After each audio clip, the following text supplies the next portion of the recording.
राजा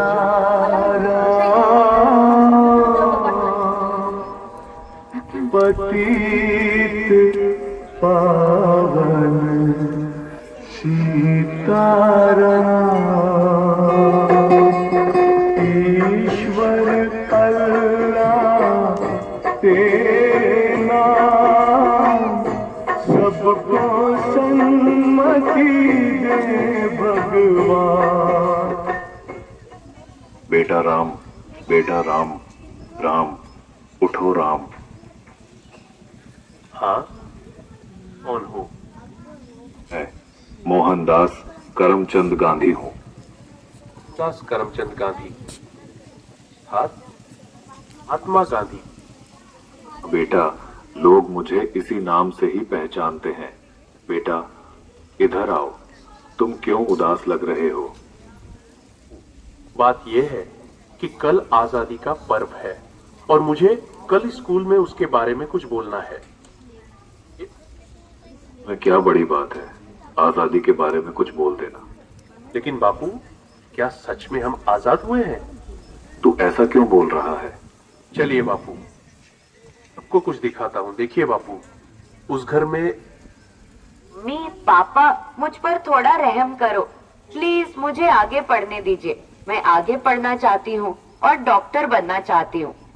बस बेटा, आपने बहुत पढ़ लिया। हमारे समाज में लड़कियां इतना पढ़े यही बहुत बड़ी बात है। ना लिखना छोड़ो और अपनी शादी के बारे में सोचो। मुझे पढ़ने लिखने की और मेरे सपने पूरे करने की भी आजादी नहीं मिलेगी? आइए बापू, उस घर में भी देखते हैं।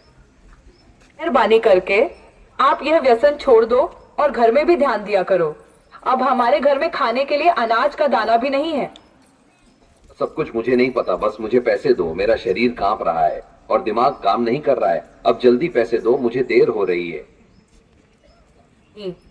यह पैसे मैं नहीं दूंगी, ये तो बच्चों की किताबें लेने के लिए रखे हैं। अब मुझे पैसे दो और यहाँ से हटो, मुझे जाने दो। ईश्वर, मेरे पति की इस व्यसन की आदत से मुझे कब आजादी मिलेगी? और आगे चलिए, मैं आपको एक रिश्वतखोर अधिकारी बताता हूँ। अब कई दिनों से मैं आपकी ऑफिस के चक्कर लगा रहा हूँ, अब तो मेहरबानी करके मेरा काम कर दीजिए। भाई, कितनी बार बोलूं तुझे, तेरा काम बहुत कठिन है और बड़े साहब मना कर रहे हैं। तुझे जो समझाया है ऐसे करो ना भाई। लेकिन साहब, मेरे सभी कागज ठीक है और मैं अपना हक पाने का हकदार हूँ, तो मैं रिश्वत क्यों दूं? तब तो सत्यवादी हरिश्चंद्र बनकर तुम्हारी सब फाइलों को लेकर इधर उधर फिरते रहो, जाओ, तुम्हारा काम नहीं होगा। ईश्वर, हमारे जैसे ईमानदार लोगों को ऐसे रिश्वतखोर अधिकारियों से कब आजादी मिलेगी? चलो बापू आगे। भैया, ठीक से तोल माप किया करो। गेहूं और चावल तो मिले, पर दूसरी चीज कहां पर है? भैया, आपको जल्दी आना चाहिए ना, बाकी सामान तो सब खत्म हो गया है। आगे से ही कम सामान आया था, उसमें हम क्या कर सकते हैं? आपने तो कल ही सामान देना शुरू किया है, तो खत्म कैसे हो सकता है? अरे यहाँ से निकलो भैया, और लोग भी लाइन में राह देख रहे हैं। आपको जो शिकायत है वह बड़े अधिकारी से जाकर करना। हे भगवान, हम गरीबों को ऐसे अनाज की तस्करी करने वाले लोगों से कब आजादी मिलेगी? है ना बापू, आपने क्या आपको लग रहा है कि सच में हमारा देश आजाद हुआ है? आज के समय में भी लड़कियों को पढ़ने की आजादी नहीं है। आज के समय में बहुत सारे लोग व्यसन के अधीन होकर अपने घर की जिम्मेदारी को भूल रहे हैं। यहाँ पर सरकारी अधिकारी भी रिश्वत लेकर अपना काम करते हैं। अनाज बेचने वाला भी अनाज की तस्करी करके गरीबों का अधिकार छीन रहे हैं। क्या हम सच में आजाद हुए हैं?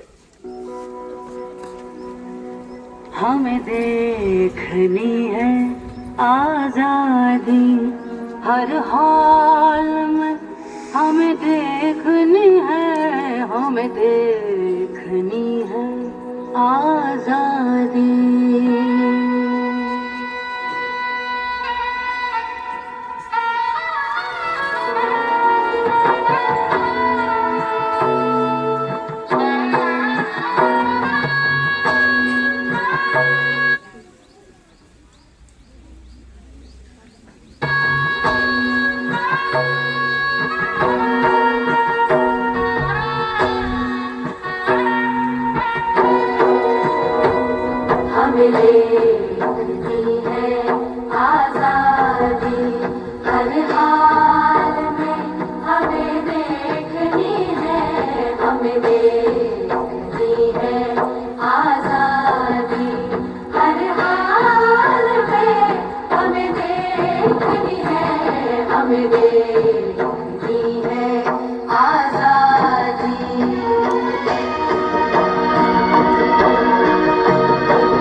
हमें चाहिए विकसित भारत, हमें चाहिए सचमुच आजाद भारत।